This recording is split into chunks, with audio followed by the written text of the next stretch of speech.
Hey everyone, and welcome back for the final round. This is a short scenario, just 4 rounds, so fortunately we have placed ourselves with only one space, one tile remaining, so we can get that revealed nice and early. What I didn't do at the end of the last video when we moved across these hills is deal with the pursuing enemies. This token, it is able to move to either of these spaces, and in such a situation where they are equidistant, the player makes the choice. Since we're likely heading slightly more in this direction, I've chosen to move the pursuing enemy this way. Otherwise, if we were to move here, he would be adjacent and attack us. The other pursuing token is 1, 2, 3 spaces away from us. If it were to move here, it would still be 1, 2, 3 away, and indeed moving here even further. So I believe it can move into the city. Yeah, so this token, they can't move into fortified sites. So I presume it sees this as a barrier.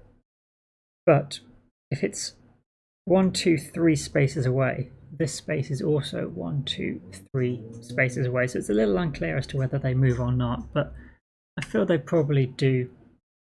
And they're likely to move here, because now as far as how they can move, they're only 3 movement away, though this is the same number of squares away.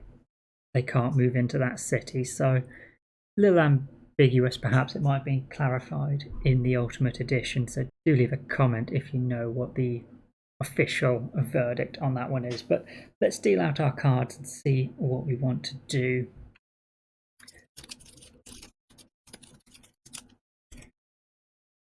Up to a hand limit of 6.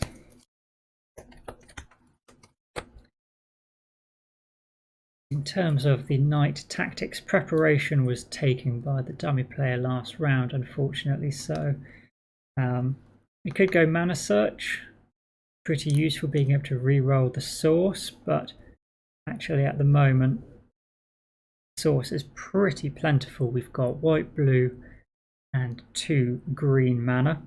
And considering we've got 2 red mana and 2 red crystals and 2 blue crystals, we're in a pretty good spot. The only thing we'd potentially want is black mana for our spells. So mana search isn't huge right now. I'm tempted to go for sparing power.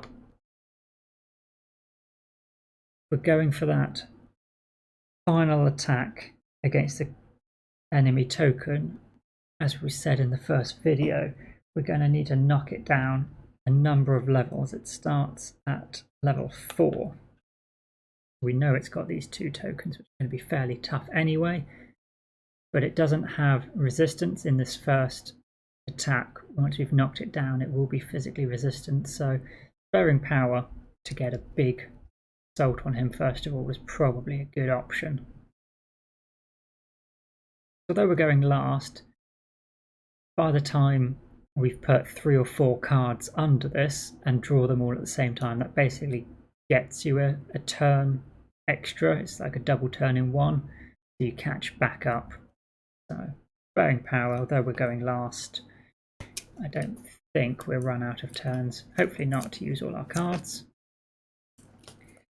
Yeah, no difference at all. It takes mana search, so 3 cards. Starts with a blue. She's up to 4 white crystals. Unfortunately, we added both a white card and a white crystal to her deck this time. So before our first turn, we will add 1 card to sparing power. Place it there. 1 with the land will allow us to explore this final tile. Let's take a green die from the source. 1 with the land. And we reveal the space here.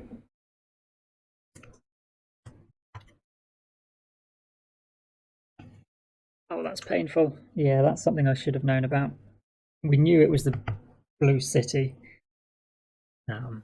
Unfortunately, If I'd remembered what the blue city tile looked like, I'd have known this side of it was blocked. So unfortunately we've used both of our tokens. That gave movement and prevented an enemy rampaging token from being provoked. So the way I see these next couple of rounds playing out, if we move to this space this turn, we're going to have to deal with this attack. This token is going to move. Ooh, hello. Is that another graveyard we have to deal with?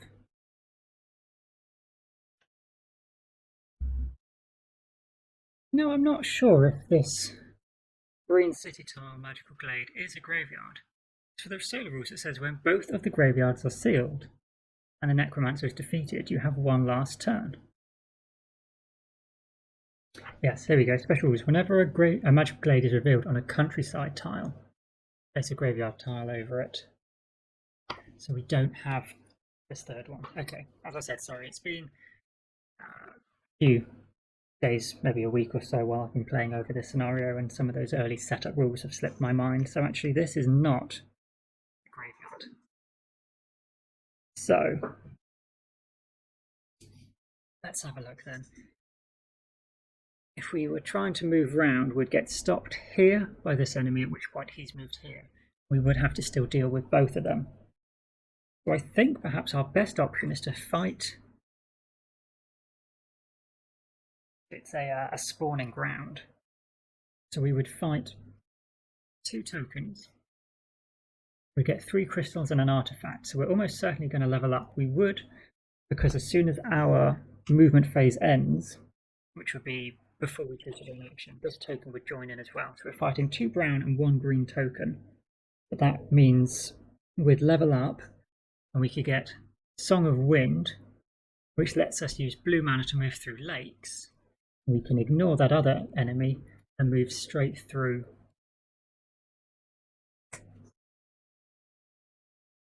I don't think we have enough here to deal with 2 brown enemies and that green token. But if we were to just fight the green enemy this turn, this token would be on the magical glade. Next turn would fight the spawning ground and the token would move here. At which point we've got Songs of Wind and we can move here and here and leave that token behind. Yes, that's probably the plan. So unfortunately we will have just wasted our opportunity with the die from the source. Can't make use of this 2 additional movement. And don't believe it's worth moving to the monastery, although we could hire the sorcerers. We could just move to this monastery using Songs of Wind if we do have a hand with a lot of influence, and then assault. So we're staying where we are going to get attacked. So let's have a look at this token. Only got 3 attack. So what we could do, since we know we're going to be fighting 2 enemies next round, is use this token. It lets us reduce their attacks, and then we could just assign that 2 damage to the illusionists.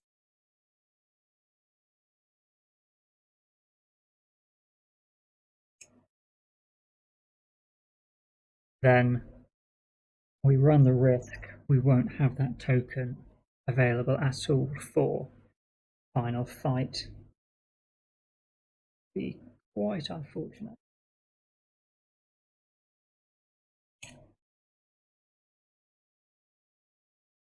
We only need 3 block. We could get from improvisation. And then to generate 4 attack,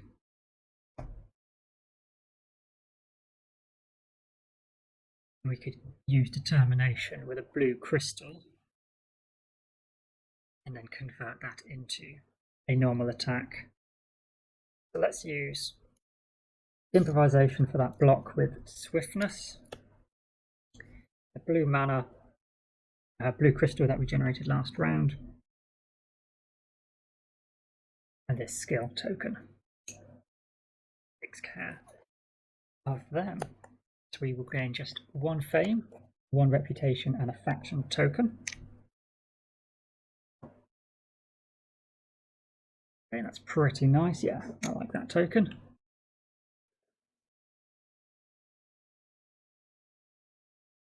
And this token would have moved. Need to re-roll the source. White. And those are used. Arithia. 1, 2, 3. Draws blue again, so starting slowly for her. Need 4 more cards, plus 1 more undespairing power.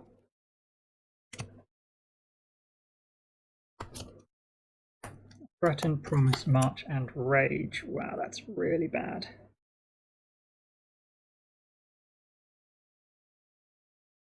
Not a huge amount really that we need here. This influence is pretty useless, but probably means we're going to be moving to this monastery, trying to recruit the sorcerers. We could just use our movement and get the sorcerers now, then move back into this monster den. Or we could give up on that plan of getting Songs of Wind. March can be an attack 4 by using a green crystal from our herbalists and then changing it. We've got crystals for Rage and Burning Shield, or we've got mana draw to get 2 red crystals. And the illusionists can stop something from attacking. Just not a particularly big hand, 6 cards. We've got 2 influence on a movement that we aren't going to be wanting. Let's go for it though. Let's draw these 2 tokens. It's going to get us 3 crystals and an artifact. And that can go a long way to helping us win this. So, ow, ouch. Okay. So, can't really do much about their attacks, I don't think. How do we want to play this? Can get fire block.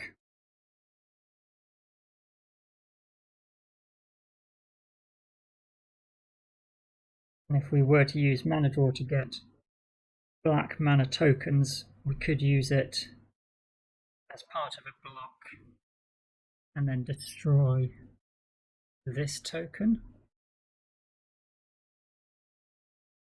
We'd need to use a white die to set one of them black, which means we'd have to use a red crystal. We'd still need a block.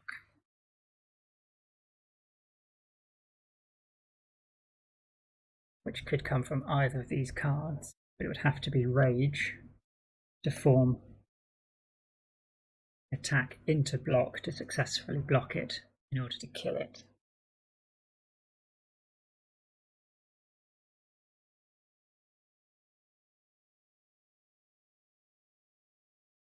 Doing that also then means we don't have white mana to stop these guys from attacking.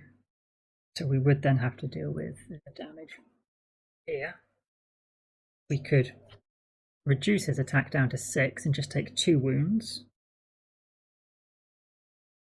But we wouldn't be able to kill him.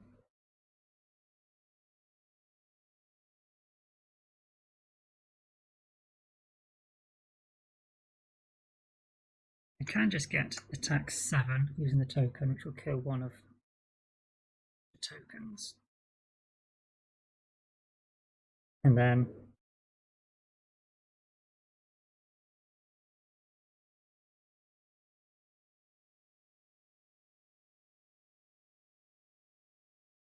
yeah, so if we can't use the illusionists, rather than using a white die from the source, we could use them to generate a white mana, which lets us change one of the dice, so perhaps one of these white ones, into black. Let's just put another dice on top of it for now.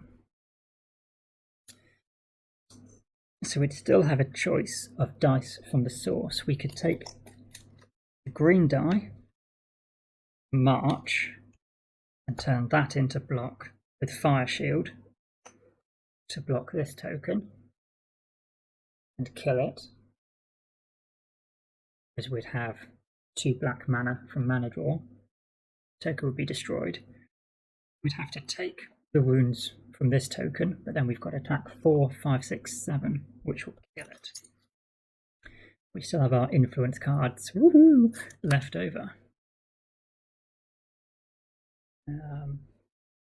This would be 3 wounds. We could use this token to make it 2 wounds.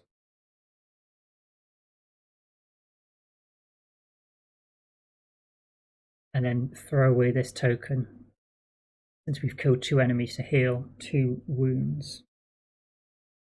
Or we could save this token,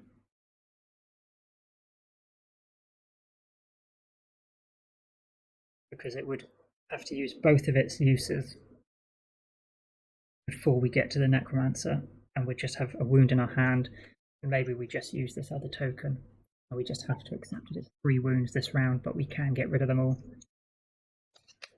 by using both these tokens as well. We would only have 1 crystal left, but we're going to pick up 3 more and an artifact, and we're leveling up. We'll get a skill and an advanced action. Yeah, I think this looks quite good. So just to run through it again, because a lot's happening, we'll use our illusionists to get that white crystal, which we use to power mana draw. So mana draw lets us turn this white dice black, since we can set it to any colour except gold. With those 2 black tokens, we're going to use 1 with a red crystal to get fire block 4, and our 1 die from the source to get move 4, changing movement into block. We have fire block 4, which is perfectly effective. It counts as 4 block. This 4 normal block is halved. We have 6 block, which is perfect. Destroy the blocked enemy. So that kills this token. This token, we can't stop his attack because we've already used the illusionists. We're going to take 3 wounds. 1, 2, 3.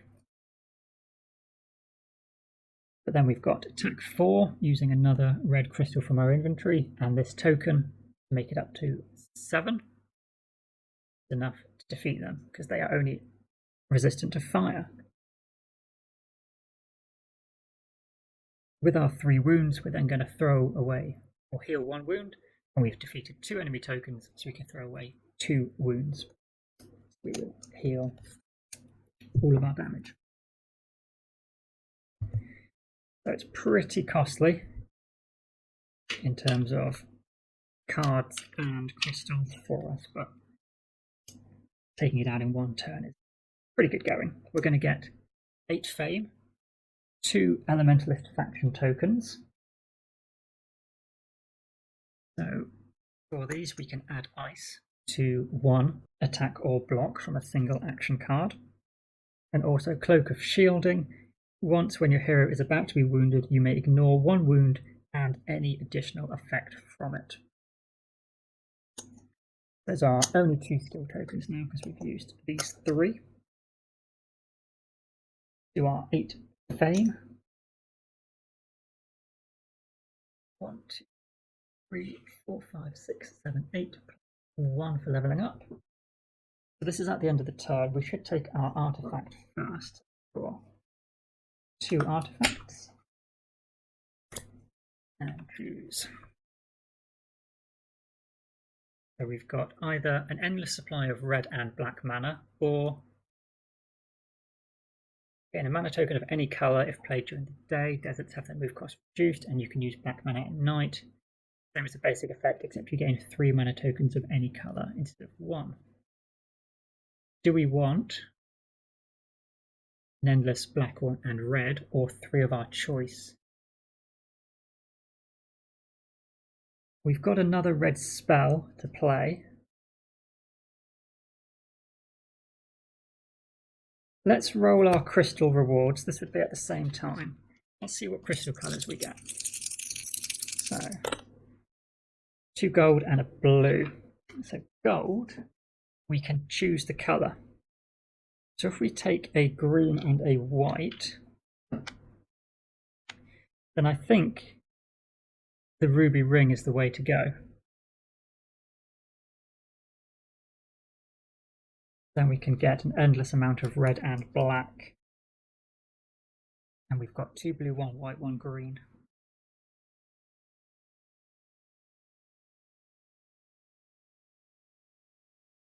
Yeah, let's go for the ruby ring.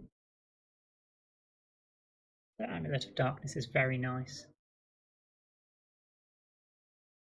Since this is the final round and it's night anyway, this additional effect that you can use black mana as if it were night isn't so good. That's really nice. Normally, especially during those day rounds when black mana just clogs you up, you can use it, but ruby ring for now. That'll go on top of our deck. We've gained our crystals. This will be re-rolled. Gold. These tokens are gone. These cards are all used. We will look at 2 of our skills. We've got the choice of these names are very similar. Let me check which one it is. This is the lightning storm as opposed to thunderstorm. But basically, we can use it to get either a blue or green mana and either a blue or red mana. Or we've got Arithia's Hot Swordsmanship. We do have a lot of mana. We've just got that crystal. Do we need another one? Hot Swordsmanship is just 2 damage done. Easy. But then this is really versatile amount of mana. I think I've got to take it. Let's go for it. For our advanced action, we know we're taking Songs of Wind. Move cost of plains, deserts, and wastelands reduced by 2, and you may pay a blue mana to move through lakes for a move cost of 0. That goes on top of our deck. Excellent. I think I did everything. We took our fame, crystals. We haven't placed a shield.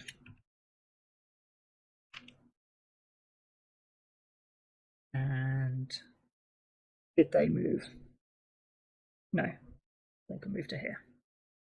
Again, either of these spaces, the lake or the village there, are equidistant away from us, so we can choose. And since we're planning to come up this way, let's place him further away. So Arythia is going to draw.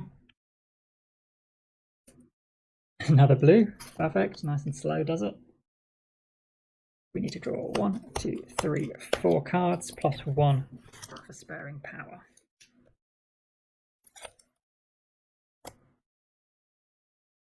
We want to use Songs of Wind. Got a white die in the source, which is perfect. Got move 2. We spend a blue crystal. Go to move through lakes at a move cost of 0. We can move straight through to the monastery. The sorcerers cost 9 influence. I think what we'd do, we get 9 influence.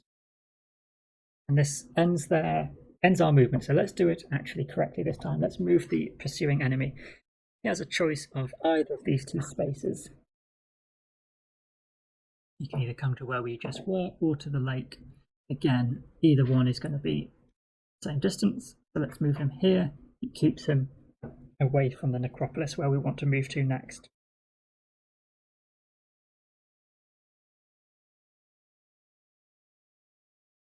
So for influence, unless we're going to use even more mana, we've only got 4, plus 2 from our reputation is 6. Sorcerers are 9, so we can discard one of these. I think potentially this token. We can use that for 3 influence. Exactly what we need to get the sorcerers. Yeah, let's do that. These are discarded.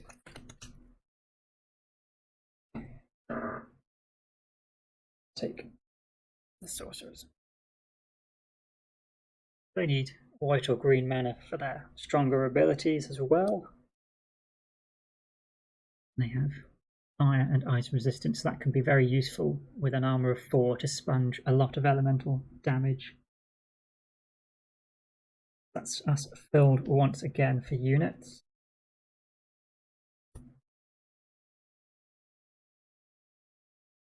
Reroll for the source. Green. Arithia's turn. 1, 2, 3. Green, so that's perfect. Could be if she draws white, that would be her entire hand empty. So for us, we're drawing 1, 2, 3. We could add one more to sparing power, but we've got movement. I don't see any reason why we wouldn't go into the necropolis. So let's bring back those 3 extra cards from sparing power as well. Let's see what we have.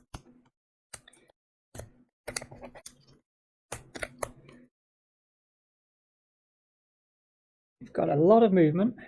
We could use Tranquility to draw 2 additional cards. That's probably not a bad option. We'd have to choose to do it now before we go into the fight. And likewise, our Herbalists we could either use to get that green mana token in order to use Tranquility, or we could use them to ready our Illusionists. We could potentially use their ability to stop an unfortified enemy attacking. Got green mana from Crushing Bolt. Yeah, we use our Herbalists to ready the Illusionists. Which means we have to get a green mana from somewhere.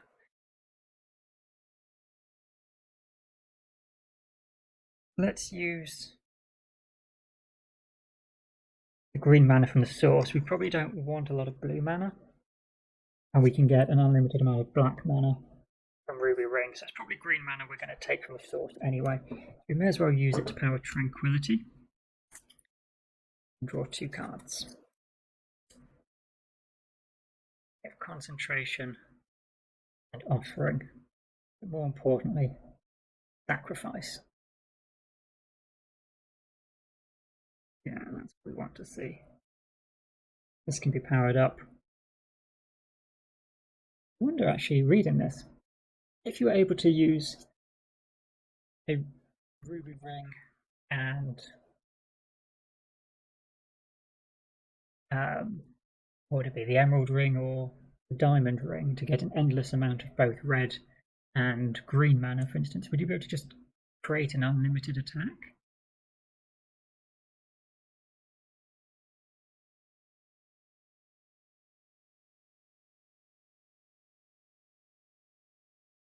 And this doesn't even use those crystal pairs. It just turns them into mana. This card's even better than I thought. Concentration, obviously just a fantastic skill. Gives us another mana token as well. Blue, white or red. That's pretty good. Yeah, really happy with that. So we're definitely moving in. In terms of movement,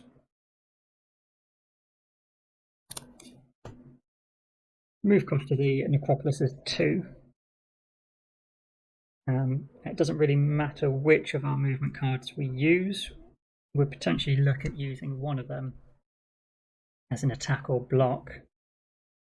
It'd just be whether we want blue or green mana available to us. We may as well use stamina for that 2 movement. Let's use that. And that's enough to move us into the necropolis. The pursuing enemy can move to either space, so let's move him to the lake. And we are going to have to deal with the Necromancer. So we're definitely assaulting. Let's see what he has. We have a vampiric dragon and a vampire. So he has gone full vampire on us. If we don't block their attacks, they have extremely high armor. So looking at stopping them from attacking doesn't really benefit us a huge amount. So the illusionists don't really get us anywhere this round. That's a shame. 8 block though is a fair amount, as would be 5 block. So let's see, what can we generate in terms of range? We've only got this one token. We can use illusionists to gain a white crystal, and we could use that to power the sorcerers, so a chosen enemy loses fortification or a chosen enemy loses resistance. With a green mana, they'd lose resistance, but neither are fortified, and this token isn't fortified. None of them have resistance, so we're just going to use the sorcerers for an attack 3. We could get that siege attack easy enough, and probably using the illusionists for the white mana. Add that in, which is 9 ranged attack. Most of our power is going to come from the sacrifice. So we need a red and a black mana to power it, first of all. So we will have to, we've already used a die, so we will have to use the Ruby Ring's strong ability by breaking it. It's our only way of getting black mana. It gets us an endless supply of black and red. So we can power it up and have as much red as we want. So it's going to be a fire attack of whatever we want. And then we just need to generate as much green or white mana as possible. The concentration can generate a white mana. The illusionists can generate a white mana. Actually, yeah, white is better because white is an attack of 6. We could get a white mana from using Crystallize with a blue mana.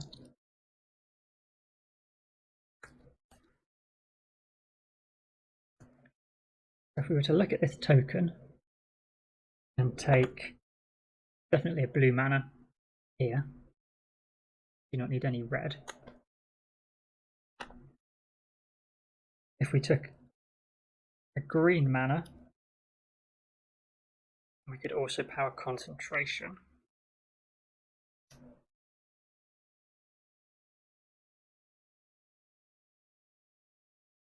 Don't really need any other blue. Yeah, so we take a blue and a green mana here. We use the illusionists for a white mana, for a white crystal, and we will use this blue token to crystallize into a white crystal. This is spent.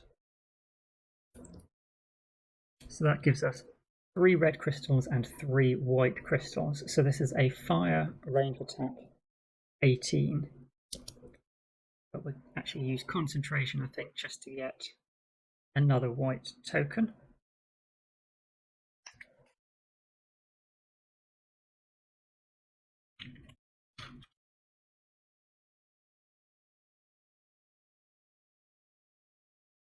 That would be 24. Which is enough. We actually only need 4, 8, 12, 16 to completely kill this faction token. Oh, I didn't even add. Got to add this faction token as well. Yeah, we're probably fighting this as well. He should have been pursuing us. Let's add him into the mix as well. Death Dragon. So he's not as elusive, so it's probably one we're going to look to kill in this range phase. We've got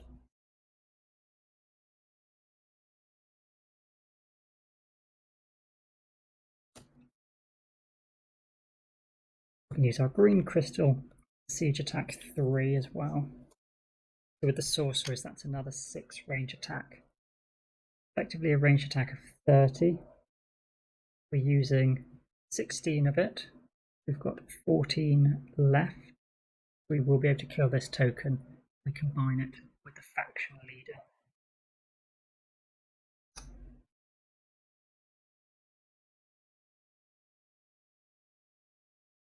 Right, so actually with faction tokens can be moved by more than one level at a time. If level 1 is marked for the player shield, the faction leader will not attack, and after combat's over, if level 1 is marked and the avatar is defeated. We only have to knock it down from 4 to 3, 3 to 2, 2 to 1. That's only 3 levels. It's actually going to take 12 attack, which leaves us with 18. Fortunately, 18 isn't enough to kill 2 tokens when we have to use the higher ability. So if we're only going to kill this token, we only need to generate 21, so we can save this white mana, essentially using it for swiftness after the fact. Oh no, we had the... Yeah, we had our ranged attack from the sorceress. Let's see this. We had 18 here.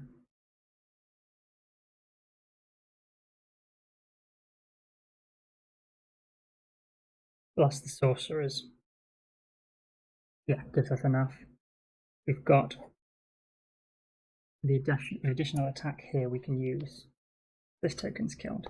They will still attack us. We have to try and block or deal with this, otherwise we're going to take some wounds.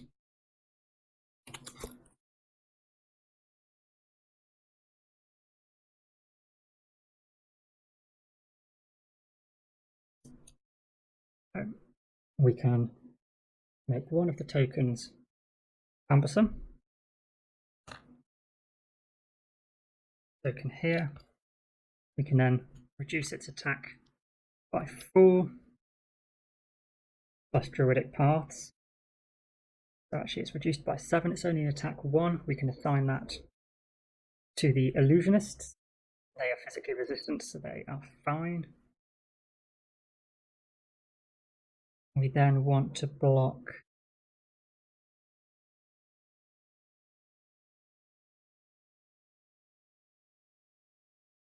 we can use attack 4. Yeah, if we just take the damage from this token, we can use the red mana we've got unlimited of. Attack 4, 5, 6, 7, 8, 9, 10. We'll have 10 damage. No, because he'll deal 2 wounds, so his armor will be increased. Let's think then, what could we do?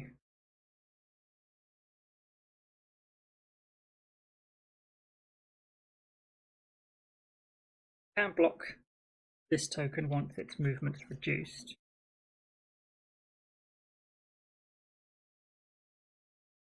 It would be an attack of 3.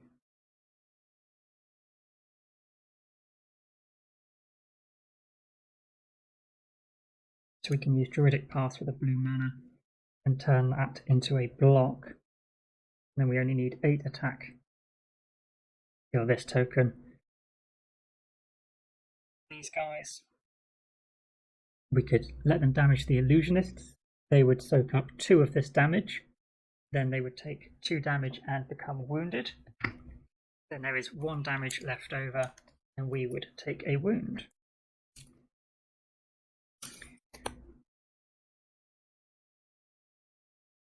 We need to use 4, 5, 6, 7. We can just play Crushing Bolt sideways for the 8 attack. Save a green crystal.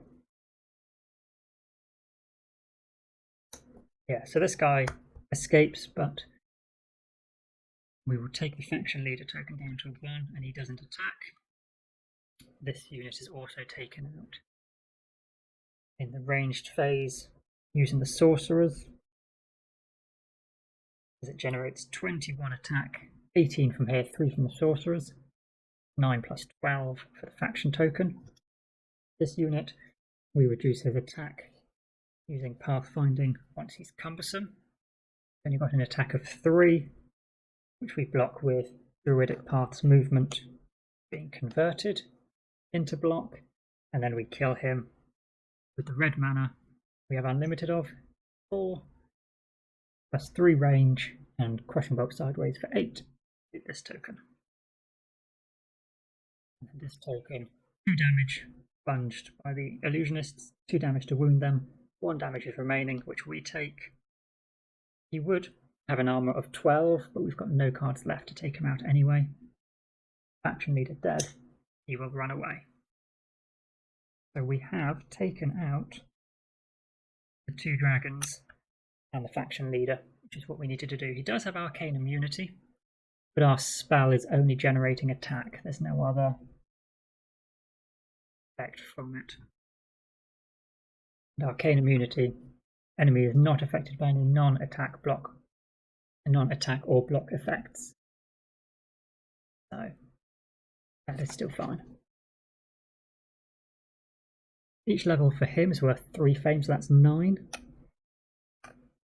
Plus 13, these 2. So we'll take 22 and 2 faction tokens.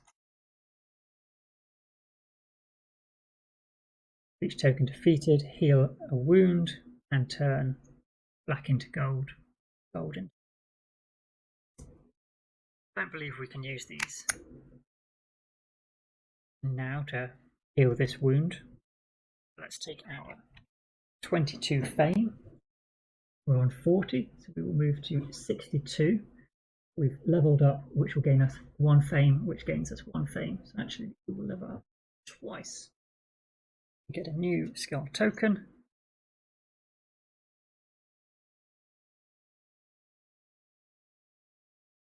We can reduce the attack of a token, its elemental, by 2.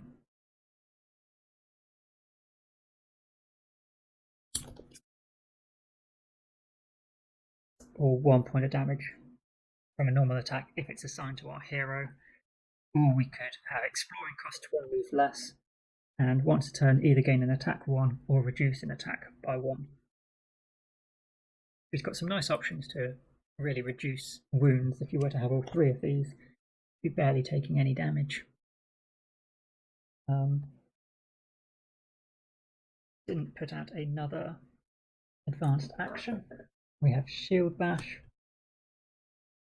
I think we will take one of our skill options, just because probably our best bet in terms of more points would be training, because then we can pick up another advanced action on the next round. So let's go for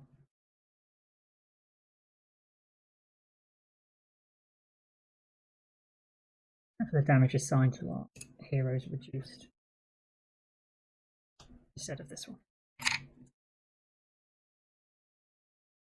Take training into our hand. Everything else has been used. Let's tidy up. Rerolling gold. Fortunate.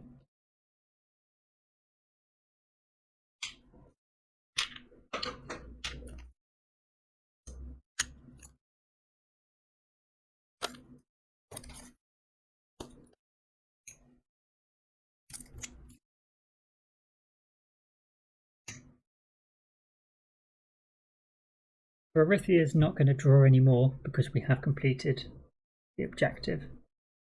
Let's do our one final round. We only have 2 cards in our hand. Ice Bolt and Training. Unfortunately, there's only blue mana in the source. We do have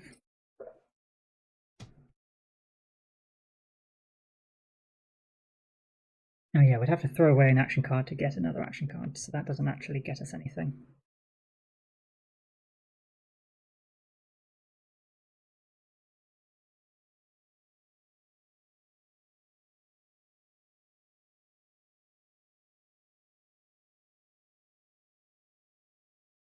I think what we'll do is just provoke this enemy token. We've got the second use of this we can do, which can reduce its attack by 1.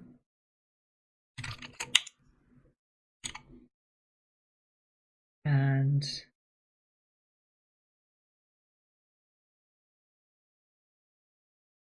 yeah, then we can reduce it by another 1. But we're still going to take 1 damage from him.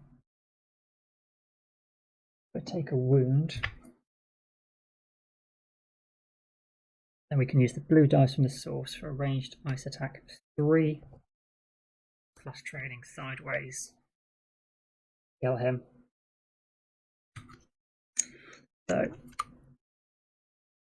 not particularly effective. We can use this to then throw away that one card we picked up. I'm not sure that's worthwhile, but it feels good to clean up that final enemy. We will gain an additional faction token, which is worth a point. So effectively, I think we gained 1 point from this. It's not the best final turn, but with just those 2 cards, there wasn't much more we could do.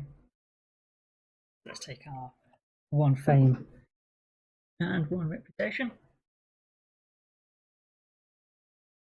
and total up.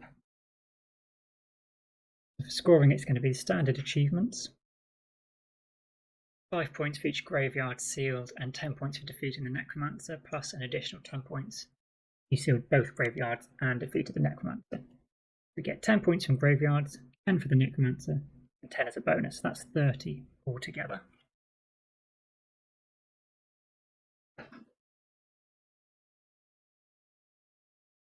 And then standard achievements. One thing I missed, we cast 1 rid spell during that attack as well, so that should have been 1 extra fame. We also got 2 spells, 5 advanced actions. So that would be 9 points plus the 1 that I missed off. That would be 10 extra points. 105. We don't have any artifacts and we only have 1 crystal. Nothing there. For our units, we get 5 points. From conquered sites, we have only taken out 1 mage tower and 1 spawning ground. That's only 4 points. And we have 1 wound in our hand, so that would be a -2. We are on 112 points, which I think for 4 rounds that feels pretty solid. I think this might be the first 4-round game I've played actually of Mage Knight. I normally like to get stuck in for a full 6, but it certainly felt like we got a lot accomplished. So I hope you've enjoyed following us through. If you do notice any errors, I think I missed out a few times on the pursuing enemies, but do leave a little footnote. It's always useful. I can try and add some text on afterwards to correct for the error. Thanks for following along, and I'll hopefully see you soon. Take care and bye for now.